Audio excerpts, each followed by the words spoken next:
Welcome back to Client Success Matters, the podcast where we explore the strategies, ideas, and conversations that help agencies build stronger client relationships and achieve long-term growth. Today, we're diving into a topic that often sparks debate in agency land: awards. For some, entering awards can feel like a game reserved for the big players, with little chance of winning. For others, it's seen as a vital part of positioning, culture, and growth.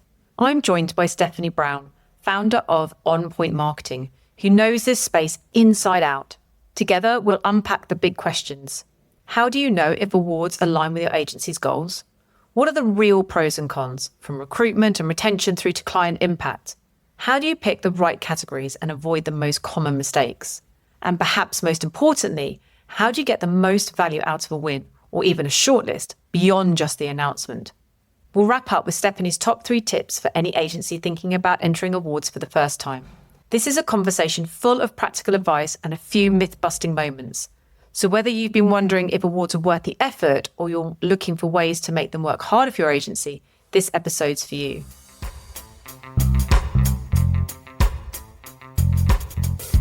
It's great to have you on the podcast, Stephanie. Thank you so much for coming on. I really appreciate you taking the time to speak to my audience. My pleasure, Jo.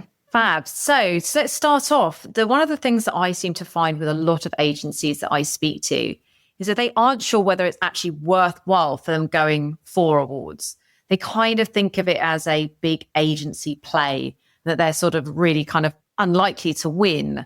How can an agency determine whether entering awards is the right thing for them to do that aligns with their business goals? So what are their sort of the main pros and cons for them actually bothering to go forward with the awards? Okay, so I think that there are generally 3 buckets that are 3 major reasons why businesses and agencies enter awards.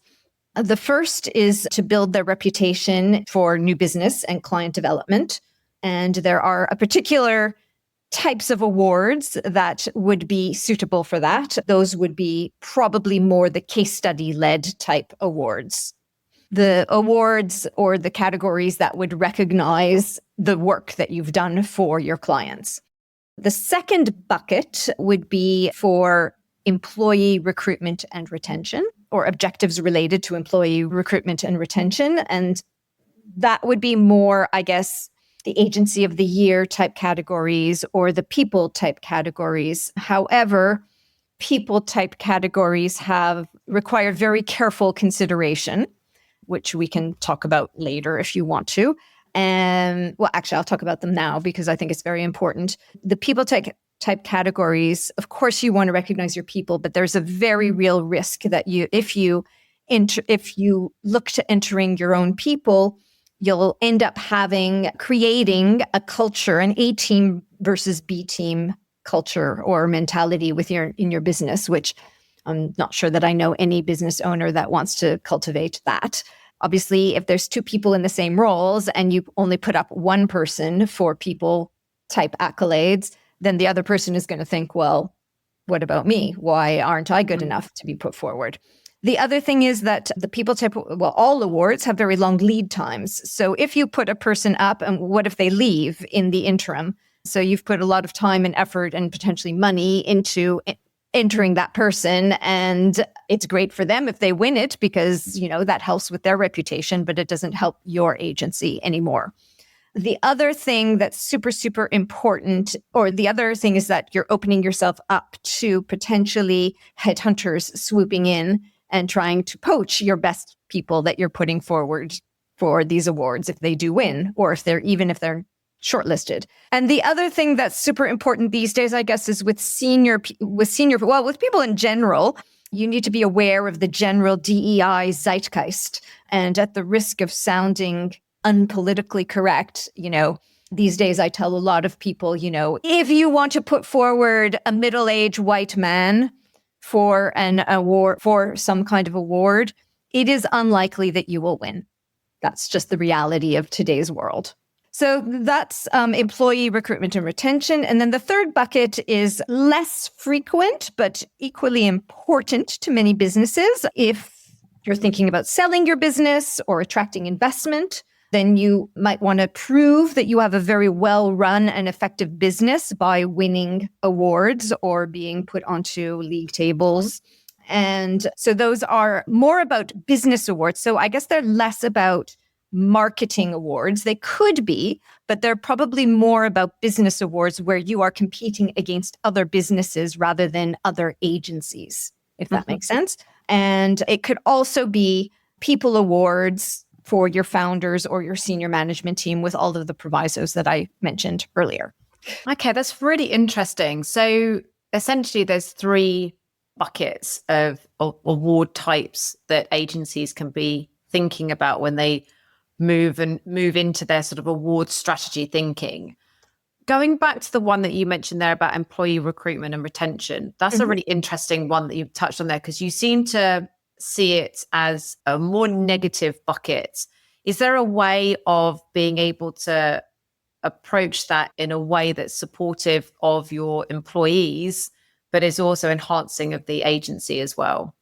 Well, I think in that case, you would probably be looking to focus, well, what you could do is look at the types of people. So I worked with one agency, for example, where they were an experiential agency, and their head of digital and innovation he had a unique role within the agency. There was nobody competing against him, in which case it kind of made sense and it was okay to enter him into awards and to raise his profile, because actually they wanted to raise their profile in that area as well. So it helped. It was a win-win situation. So I think thinking about who you want to put forward and what kind of a role they have and how it helps to support your own business is important.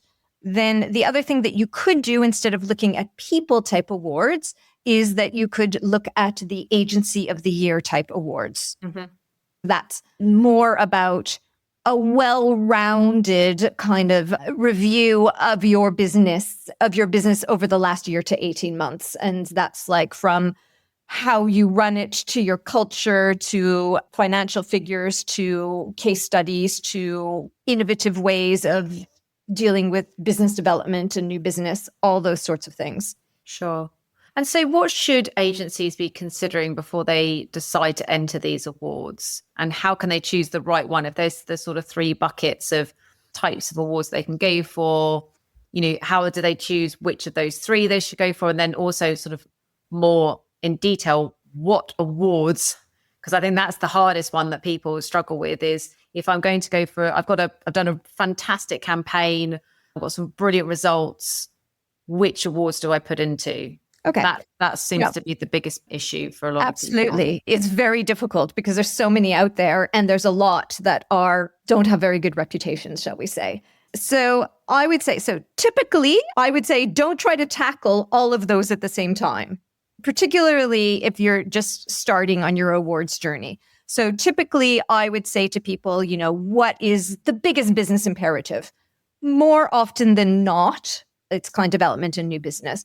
In which case, it makes sense to sort of start your awards journey by looking at 1 to 2 great stories that you have and entering those into many awards over the case of a year. So it's better. So rather than spreading yourself too thin by trying to enter lots and lots of different pieces of work, it's better to focus on 1 or 2 great stories. And there's a psychological aspect to that, which relates back to your target audience, your prospective clients. So they probably won't remember the agency that did the work that won the award, but they will remember if one of their competitors keeps winning awards, in any given year. And in fact, one of my clients, exactly that happened to them. They were working with one particular client and they won lots and lots of awards in their first year of awards. We only focused on one story. And a year later, they started getting inbound new business inquiries. Actually, 2 things happened. They started getting inbound new business inquiries when asked how they heard of the agency. The prospective clients said, we saw that, that so-and-so kept winning awards, our competitor kept winning awards. And so we looked into who had done that work, and it was you. And that's why we're getting in touch with you. And interestingly, that same agency and that same piece of work, we talked about recruitment earlier, it actually led to this particular agency is located in the east of England, but somebody in the west of England proactively contacted the agency because they loved the work so much, or they were so impressed by the award-winning work, and ended up getting a job. This was post-pandemic, and it was perfectly fine to have a remote job, and everything was cool. So actually, that was a case study, and it kind of worked in their favor for recruitment and retention as well. So yes, typically you should only tackle sort of one thing in the first year. Then the types of awards. So I'm not going to go into a list of which exact awards you should enter, because that will ultimately depend on what work you have or what you're trying to do. However, you can slice and dice awards in many different ways. You have the first way to slice and dice things is what I call the creativity versus effectiveness continuum. On one end of the continuum, you have the pure play creative awards. So they are generally judged by creative directors almost entirely on the creative idea and the strength of its execution. It's all about creativity and innovation. It has nothing to do with proving that the work that you did worked from a business perspective. So an example of that could be the D&AD Awards, for example. Many of the categories in the Cannes Lion Awards would be examples of that. On the other end of the spectrum, you have the Effectiveness Awards. So these are awards that are more about recognizing the effectiveness of the work than the creativity. And an example of that, the Effies would be a very good example of that. In the design world, the DBA Design Effectiveness Awards. Now, they do recognize creativity to a certain extent, but they're more judged on the robustness of results, proving that the work that you did was effective. And then there's many, many awards that are kind of in the middle that are balanced. And choosing the ones that are best for you depends on what your objectives are. And, some would say that, if agencies are looking to increase creative talent within their agencies, then maybe the creativity awards are best. Or others might say that if you're looking to build your business in terms of client development and new business, that the more business impact awards are better. Because, in another life, I worked in-house as a marketing person within agencies, and never, ever, ever did I have a new business inquiry where the prospect said to me, prove to me that your work is creative. However, I had many discussions with inquiries that kind of asked me to prove the effectiveness of the work that the agency had done. So it's up to the agency to decide. Personally, I must admit, I have a personal view that I feel that creative agencies can find other ways to prove their creativity than investing a lot of time and money in pure play creative awards. And that perhaps they should be focusing more on the impact-led awards. That's my particular view for what it's worth. Another way to slice and dice the awards is sort of Premier League versus Division One. So Premier League awards are those that have been around for 10 years or more. They have a great reputation. Usually, or very often, they are run by some sort of industry body. They tend to be extremely competitive to win and very expensive. The flip side of that, obviously, is that if you win one, it has more gravitas. And then you have the Division One awards, which have a good reputation. Usually they come from a publishing company. So a benefit of that is if you're shortlisted or win, you get a little bit of free PR out of it for your winning work. They tend to be a little less rigorously judged and don't attract quite as many entries. Therefore, your chances of winning might be a little bit better. And also they tend to be a little less expensive to enter in terms of the entry fees. And I often recommend that when agencies start to enter awards, that they don't focus only on the Premier League ones. I mean, everybody wants to win the Premier League ones, but the problem is because they're so competitive and they're so hard to win and they're so expensive, if you don't get any decent results in your first year, you're setting yourself up for failure because internally, and I get this all the time, people contacting me and saying, oh, we were burnt. We tried to enter all of these awards and we didn't get anywhere. And basically everybody said, why are we even bothering to enter awards? Because we're wasting all this time and money and we didn't even get shortlisted. So I normally recommend a combination in the first year of Division 1 awards and Premier League awards so that you can get a little bit of traction, hopefully, by winning some of the Division 1 awards and get a lot of goodwill within the agency. And then there's a final type of award that I think is super important to touch on that agencies often forget because they tend to focus more on the marketing sector awards, marketing industry awards. But your clients or agency clients will have vertical sector specific awards themselves. And very often there will be marketing categories. Or there will be categories that are sector specific. And obviously those are great if part of your business objectives are to be getting more work in a particular sector. Amazing. There's so much information there, but it's really the thing that came to mind to me was, in your opinion, do you think that all agencies should be applying for awards, but they just need to get their strategy straight in terms of what are they trying to achieve with going in for these awards so that they're picking the right award for their own personal business objective? No, I don't think that all agencies should enter awards. I think it depends on where they are within their life cycle as an agency. So they need to have the resources, the internal resources to put the time and energy behind it. And they need to have senior people there. I mean, all too often I see agencies that just sort of hand over awards to kind of the most junior person in the agency.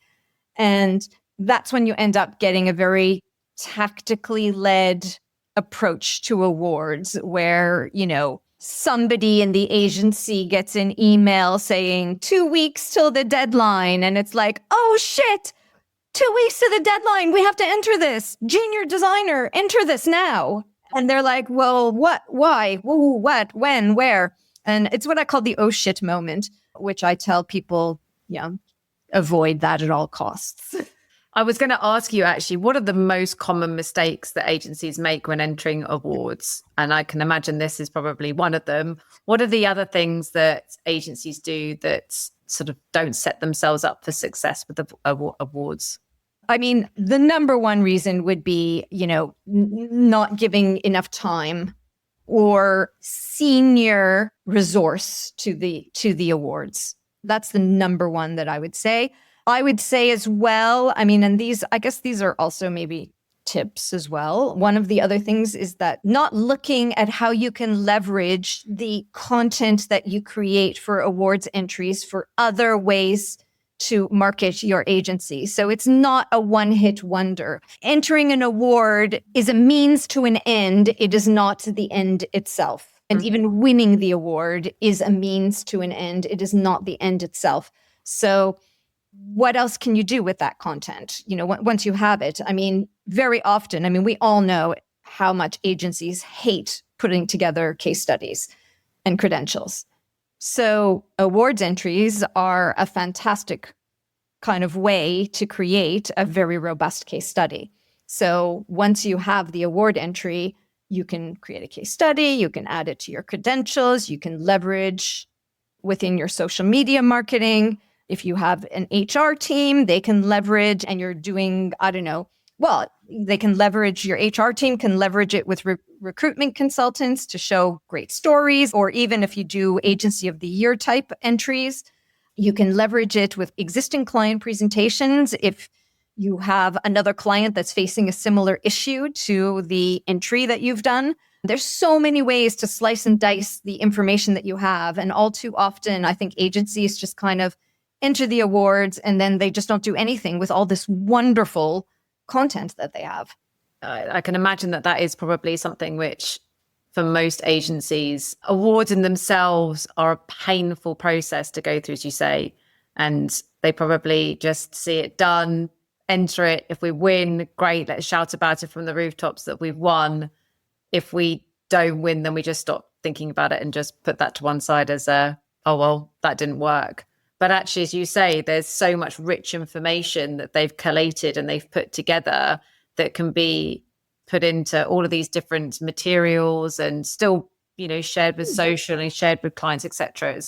Absolutely. And it shouldn't be seen as a one and done, for sure. Yeah, absolutely. And the other thing is, I think a lot of people forget. I mean, sometimes there are many things that you can do to try to control winnability, but there are other things that are totally out of your control. So one year I worked with a client and they had the most amazing story. It was an amazing, amazing story. It was not only was it creative and innovative, but it had fantastic results.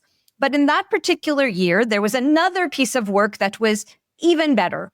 That ended up winning everything. And there's no way that you can account for that, but they still ended up having this great story. And it was shortlisted in many awards. So it's not like it went nowhere.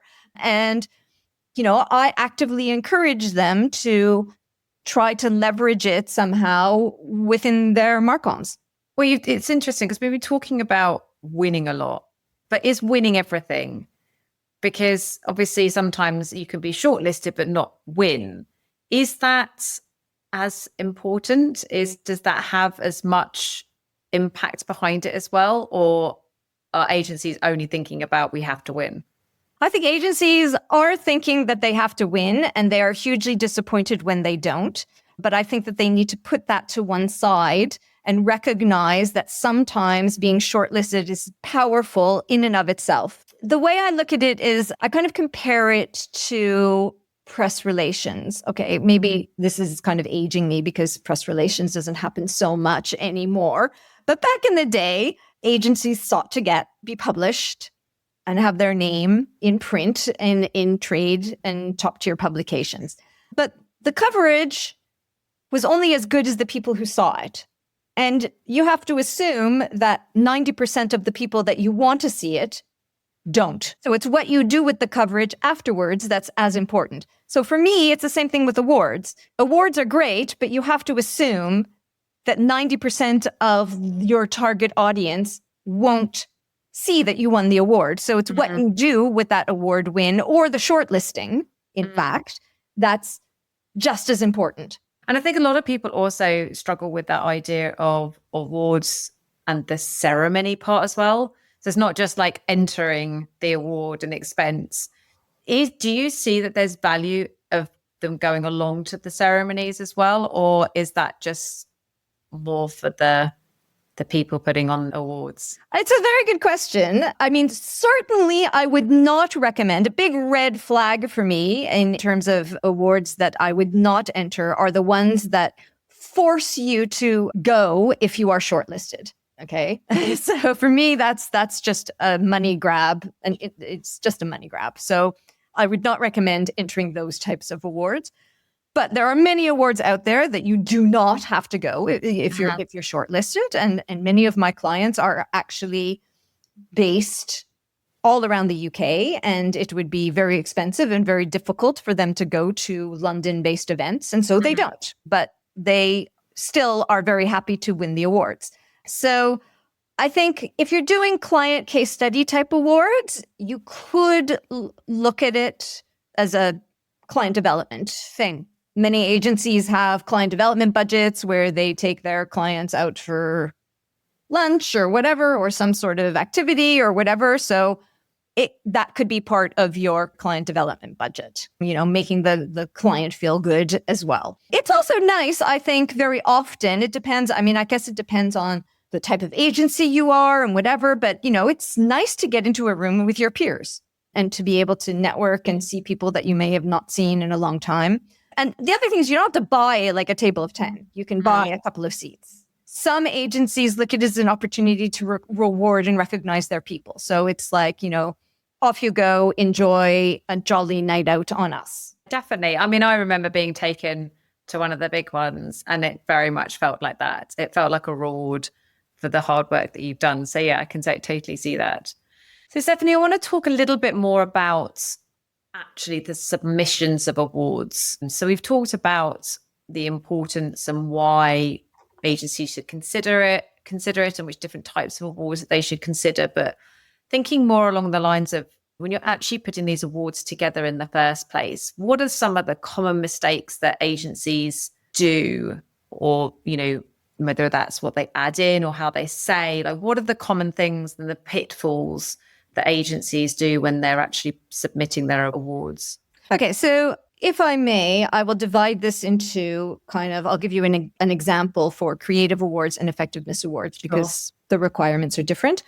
For the creative awards, I think that agencies don't spend enough time on creating a fantastic 30 to 45 second case study video, particularly if we're talking about the Premier League creative awards. Sometimes the entry, how you package up your work, is more important than what the work looks like itself. So if you're not packaging it up in such a way that the judges kind of smack themselves on the forehead within 3 seconds of seeing your entry, then you probably won't get a look in. That's what I would say. Like, that's the number one thing that I would say about the creative awards. For the effectiveness awards, the ones that require results, there's a couple of things. Beware of unsubstantiated claims. Many agencies will say, oh, this is performed amazingly well. How? Against what? So unsubstantiated claims. For both, I would say, in terms of copy content, avoid flowery descriptions because you're sending so the judges can see the work. You don't need to spend a lot of time describing what it looks like because they can see what it looks like. And for the effectiveness awards, I would say one of the main areas that could be improved is the issue around what kind of data you provide. I know it's tricky. I know it's very tricky because very often clients don't want to release real data, but judges prefer to see real data. And I'll tell you why. So they want to see real results versus real objectives rather than percentiles. They would rather see, sales were £50,000. That's £20,000 more than expectations. They'd rather see that than sales were 40% more than expectations. Why? Because there's no context. So 40%, like if a judge is looking and they see, okay, well, 100% uplift. There's a big difference between going from 1 to 100 versus going from 1 million to 100 million. And both of those are 100% uplift. Yeah. So using real data versus objectives and contextualizing results, that's super, super important with the effectiveness. Yeah, because I definitely think that there's a bit of a sense that everyone else inflates their numbers a little bit. So how do you inflate it? So a percentage roundup, for example, makes everything sound a little bit better, doesn't it? And there's no reason why you can't put a percentage to make it sound good, as long as you have the real results as well. So 60,000 versus 40,000, 40% uplift. That makes sense. So Stephanie, just want to sort of round everything up because we've covered a lot here, which has been fantastic. If you were speaking to an agency today and you were saying to them, and they're like, I just don't know whether it's the right approach for us to go for awards right now, what would you say to them? Well, I would go back to the beginning and I would say to them, well, why? What are your business imperatives? And if they don't have business imperatives, if there is no logical reason to enter awards beyond potentially some people, beyond the fact that they've entered awards in the past, or maybe some other people worked at other agencies that entered awards in the past, or somebody has an ego. I mean, these are all reasons, but I don't feel that they are valid reasons to be entering awards. So if you don't have business objectives, don't enter awards. So get your award strategy in place first before you make any decisions about whether you should be. We'll get your business strategy in place. And then at that point, I suppose it's then a case of identifying which is the right type of award dependent on what those business objectives are. Correct. And then, of course, then there's the issue around, the work that you have in any given year or 18-month period and whether that's winnable or not. When is a piece of work out of date? So, yes, because sometimes you have to put things, a piece of work might have to have been in market long enough to get results, but then also it takes time to put in award submission until the award. So what's the sort of time frame on that? So generally, every award is different. And unfortunately, every award asks for different copy content and different visual assets content, which is really unfortunate. But in terms of eligibility criteria, every award is different. But generally, I would say the more creative the award, generally you're looking at a year to 14-month window. And as you get into more and more rigorous effectiveness type awards, they will give you more and more time because they recognize that in order to get the results, you need time. Yeah, that makes a lot of sense. I think sometimes I've heard it from agencies that I'm speaking to. It's like, this was such a great project that we did maybe a year ago or a couple of years ago. And it's like, is that too late? Is it too late to bring that out? So yes, I think it's a case of check the criteria of the awards that you're Check the criteria. Unfortunately, there's a whole other world of things that can happen if the work is a little bit too old because maybe your day-to-day client has left and you can't get results and you can't get sign-offs on entries, et cetera, et cetera. So there's always pros and cons. Okay, so for that agency that you're speaking to, the most important thing for you would be that they need to check that they have their business imperatives in place. Yes. Make sure they have a strategy, identify the right awards, and then be very considered about what piece of work that you're putting in and how you're writing your awards submission. Right, exactly. Because that way you can benchmark your decisions against a logical strategy. Fantastic. Great stuff. Well, thank you so much, Stephanie. I really appreciate you taking the time to come onto the podcast and share all your insights. I know it's always a topic that I have come up with agencies when I speak to them about whether it's actually something that's worthwhile for them or not. And then, as you say, it's a minefield out there. There's a lot of awards that, that they can submit to. So it's trying to understand what's the right one for them. Yes. That's going to give them the business impact that they want. So thank you very much for sharing your time and all of your insights. I very much appreciate it. You're very welcome, Jo. Thank you for having me.